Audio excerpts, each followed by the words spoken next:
Carlos Leisner, le ordenaron diácono y el obispo vio un carisma muy importante con la juventud, entonces lo puso encargado de la juventud. Estamos hablando en el contexto de la Segunda Guerra Mundial. Y en una predicación habló algo contra Hitler.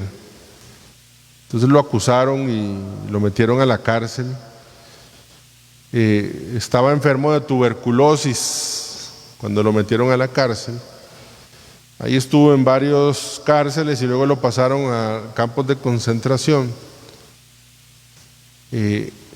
donde se iba agravando un poco, cada vez más. Sin embargo, los testimonios sobre la vida de él siendo diácono eran maravillosos, cómo se encargaba de que la gente estuviera con buen ánimo siempre. Y en esas bendiciones de Dios había un obispo francés encarcelado también en ese campo de concentración, y siendo diácono resolvieron ordenarlo sacerdote. Entonces lo ordenaron en el campo de concentración, a escondidas. Vean qué bonito leer cómo los protestantes y los judíos que estaban dentro y se dieron cuenta y cómo ayudaron. Había otros sacerdotes que tejieron con las ropas de los prisioneros, tejieron la casulla del padrecito, la mitra del obispo. Estamos hablando de 1944, ¿verdad? Antes del Concilio Vaticano. Y para que no se dieran cuenta, entonces había un judío que tocaba violín, entonces se pusieron de acuerdo para que fuera de la capilla, porque bueno, había capilla en la cárcel, el judío iba a tocar durísimo para que no oyeran la bulla que había adentro, ¿verdad?, mientras estaban ordenando, y así lo ordenaron sacerdote. Maravilloso. Ahí en el campo de concentración, 17 de diciembre de 1944. 9 días después, el 26 de diciembre, día de San Esteban, celebra la primera misa y la única misa. No celebró más que una misa, no presidió más que una sola Eucaristía. Se enfermó y estuvo ahí en el campo de concentración. Luego fue liberado en mayo del 45 y falleció el 12 de agosto, rodeado de su familia, porque ya después no se pudo sostener más. Carlos siempre alabando a Dios. La frase final dijo: Señor, perdona a mis enemigos. Esa fue su frase final. Qué testimonio maravilloso, pues pensando en sacerdocio, la ilusión de una primera misa y la segunda misa y la tercera misa. Este hombre toda su vida una única misa, y que lo hizo configurarse con Cristo, que se entrega y se ofrece, ¿verdad? Por eso les decía, pidamos al Señor, por intercesión del beato Carlos Leisner, que interceda por cada uno de nosotros. Juan Pablo II lo beatificó, una homilía preciosa, y no hay mucho de él. Él escribió un diario, pero no tenemos la publicación de ese diario, algunas frases. Y bueno, pidamos al Señor por intercesión de él, por los jóvenes y por los sacerdotes. Ya se murió ayer Moisés, ¿verdad? ¿Y qué pasó? Nada. Ahora está Josué.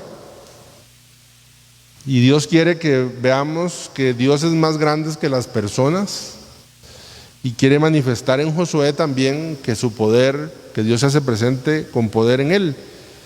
Y entonces creo que le oímos y nos suena parecido, ¿verdad? Esto que se detiene el agua y se abren dos, porque Moisés había sacado el pueblo de Israel a través del Mar Muerto, del Mar Rojo. Ahora es Josué el que hace entrar en la tierra prometida a través del río Jordán, y describe, ¿verdad? El libro de Josué escribe cómo pone el pie los sacerdotes, y en eso entonces las aguas se detienen, y mientras el pie estaba en el agua se detenía. Entonces la gente que iba atrás iba pasando, y cuando ya pasaron todos, el arca pasó en seco y llegaron al otro lado, contando un poquito sobre esta experiencia para aquel pueblo que había perdido un gran líder, pudiera tener confianza en este otro líder que que el Señor ponía ahora al frente de su pueblo, ¿verdad? Siempre Dios es más grande que las personas, eso no se nos puede olvidar y es muy importante. Siempre Dios es más importante que las personas. Hay una aplicación espiritual muy bonita de este texto que hacen los padres de la iglesia. Y entonces ellos dicen, en el origen del pueblo de Israel, agua, y en la entrada de la tierra prometida, agua. Y entonces dicen, en la vida del cristiano, en el origen, agua. ¿Cuál agua? La del bautismo. Muy bien, ustedes sacaron doctorado en teología, yo veo, ¿verdad? La del bautismo, claro. Las gracias del bautismo que nos sacó, nos lavó del pecado original, de la condena eterna, nos dio la gracia, la presencia del Espíritu Santo, con todos los dones, con todas las gracias para nosotros poder enfrentar la lucha cotidiana en nuestra vida, el bautismo. Pero hay una segunda agua, ¿verdad? ¿Y qué serán? Claro, dice, aquí son las del Jordán, pero en la vida espiritual, ¿cuáles serán?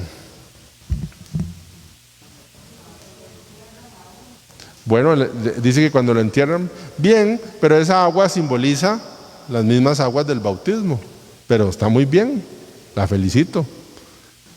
¿Qué serán esas segundas aguas? No oí yo.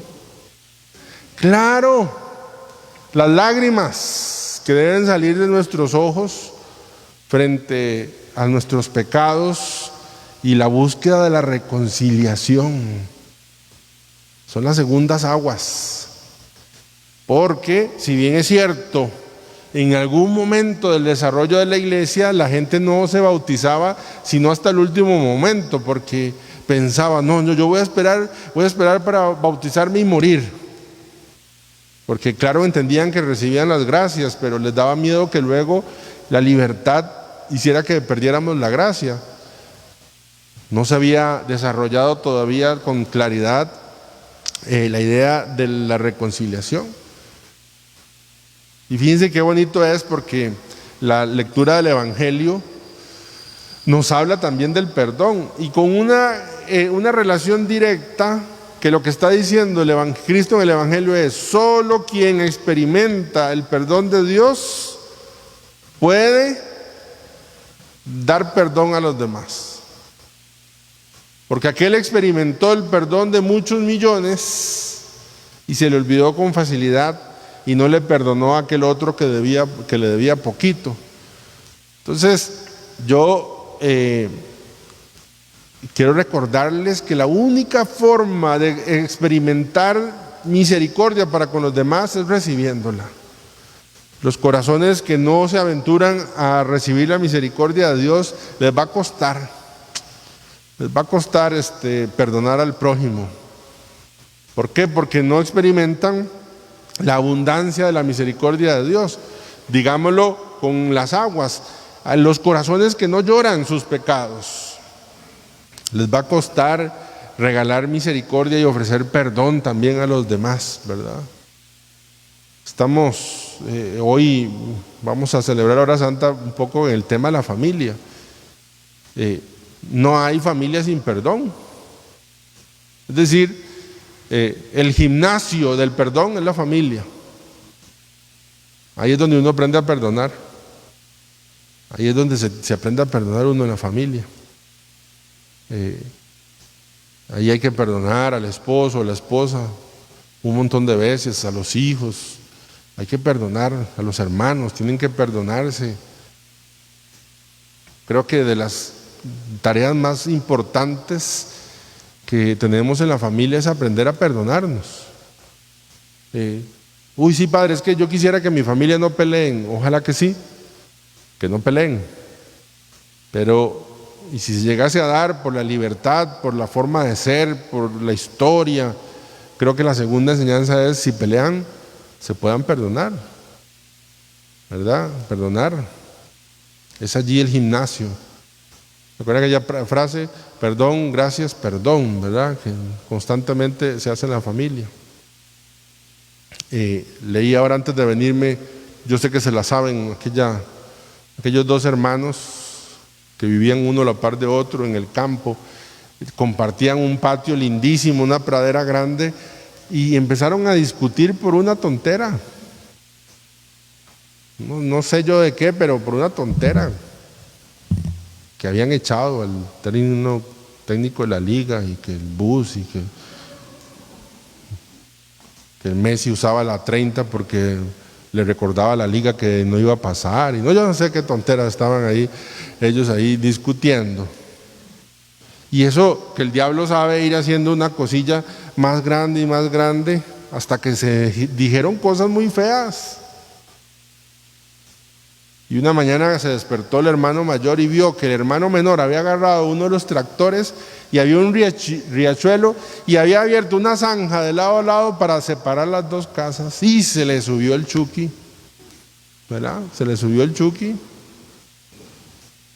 Tocaron a la puerta y era un carpintero. Dice: mire, es que yo ando buscando trabajo, a ver si me da. Ah, le dice: sí, mire, como caído del cielo.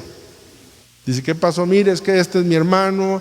Aquí teníamos un patio muy lindo, pero mire, lo que hizo fue y ahora pasa un riachuelo para que yo no pase para allá. Usted ve esa madera que está allí, me lo voy a fregar, porque para un malo, eso es del diablo, oiga, eso es del diablo, ¿verdad? Siempre, ¿verdad?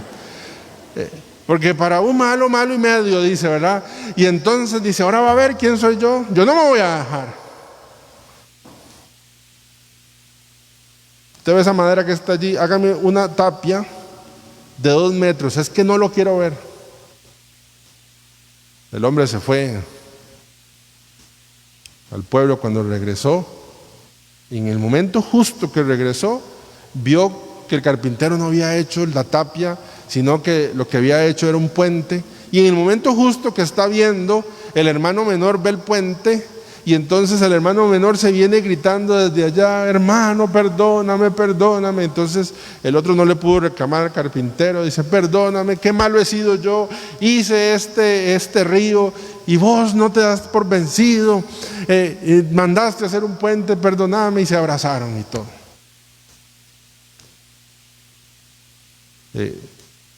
Cuando ya se iba a ir, el carpintero le dijo: ¿por qué no se queda? Le dijo. Y entonces él respondió: porque tengo que ir a hacer otros puentes. Yo pienso que cuando uno está enojado, lo que le brota son tapias. Y lo que Cristo ha hecho es un puente. Estábamos peleados, dice, y entonces ha reconciliado a los judíos, los paganos. Nuestra actitud tiene que ser de puente, no de tapia.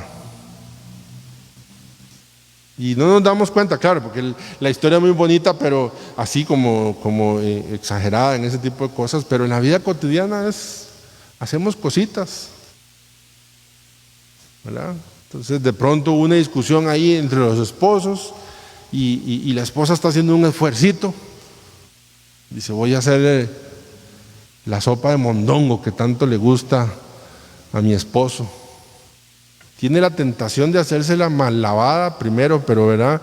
Luego dice: no, se la voy a hacer así como a él le gusta, bien rica, con limón, metida en la centrífuga y todo, ¿verdad? Sí. Bueno, siente, en el fondo está enojada, pero va a hacer un gesto de amor. Entonces le pone la sopa y le dice: mira, te hice sopa, la prueba, está muy rica, pero muy salada. ¿Puente o tapia? ¿Qué fue eso? ¿Puente o tapia? Tapia, ¿verdad? Y esas pequeñas cosas en la vida familiar van definiendo si vamos construyendo relaciones de puente o de tapia. Porque siempre va a tener que perdonarnos, siempre vamos a tener que perdonarnos de una cosa o de otra. Perdonarnos de algo que ha hecho, y perdonarnos de algo que nosotros hemos hecho culpable a la persona, porque las personas hacen cosas y uno a veces dice que me la hizo a mí, ¿verdad? Y otras veces sí.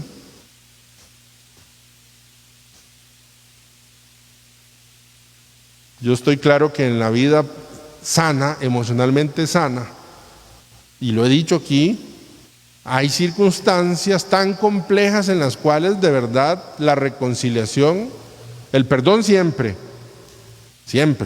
pero la reconciliación no es posible en algunos casos. Lo que pasa es que nosotros resolvemos todos con tapias. Entonces, tuvimos una discusión con la vecina, tapia, así. No, perdón, es más trabajoso, pero el perdón, hagamos puentes, ¿verdad? Al final, yo lo veo, es la actitud de Cristo. Definitivamente el que ha faltado a Cristo soy yo, y el que constantemente está haciendo puentes es Cristo, porque no se cansa de reconciliarse conmigo, porque no se cansa de que mi pecado, mi terquedad acabe en Él. ¿Se acuerdan? Los seres humanos nos gusta tener la razón. A Dios le interesa más la relación. Y no se preocupan de que es que yo sí tengo la razón, es que lo que yo sí dije, lo que yo expresé. A Dios le interesa la relación. El perdón, 70 veces 7 dice siempre. No vamos a poder ser cristianos si no nos disponemos al perdón. Y no vamos a perdonar si no experimentamos el perdón constantemente. Oír de parte de Dios, yo te absuelvo todos tus pecados, puedes irte en paz. Eso me recuerda que Dios es el que está dispuesto a perdonar y que Dios siempre está tratando de hacer puentes y que yo también debo de hacer puentes con el hermano, en la vida familiar, en la vida parroquial, en la vida. Pidámosle al Señor la gracia del perdón. No es mágico, no es un sentimiento. No, es una decisión, ¿verdad? Así como el amor es una decisión, el perdón también. Yo no creo que alguien que le haya hecho un daño en la mañana, si uno sienta como florecitas en el corazón, qué lindo, hoy voy a decirle a mi vecino que lo perdono, aunque me haya botado la basura en el frente de la casa. Y no, le bota la basura, a uno le dan ganas de agarrar el balde de papel higiénico y tirarlo así, ¿verdad? Porque lo que le brota es la venganza a uno, para que se experimente, qué feo que uno tenga que estar recogiendo. Es una decisión del corazón. Señor, tú has hecho más por mí, yo te hice más a ti que vos, que lo que esta persona me hizo a mí. Yo te he dañado más que lo que esta persona me ha dañado, y tu respuesta ha sido ser puente, ser misericordia. Concédeme ser puente también, no porque lo siento, porque lo que siento es rabia, porque lo que siento es venganza, porque lo que siento... concédenos la lógica de la gratuidad, del 70 veces 7, del siempre, de la misericordia. Y claro, esta Eucaristía la ofrezco por todos aquellos que están atrapados en su corazón, llevando cuentas, aquellos que están, va y viene a la ferretería para comprar madera, para poner una tapia, ¿verdad? Y nos quejamos del muro allá de, ¿cómo llamaba aquel que ya no está? Del Estados Unidos, de Trump, ¿verdad? Y nosotros poniendo tapia ahí en el corazón, ¿verdad? Pidámosle al Señor la gracia de su perdón. Bien, gloria al Padre, al Hijo y al Espíritu Santo.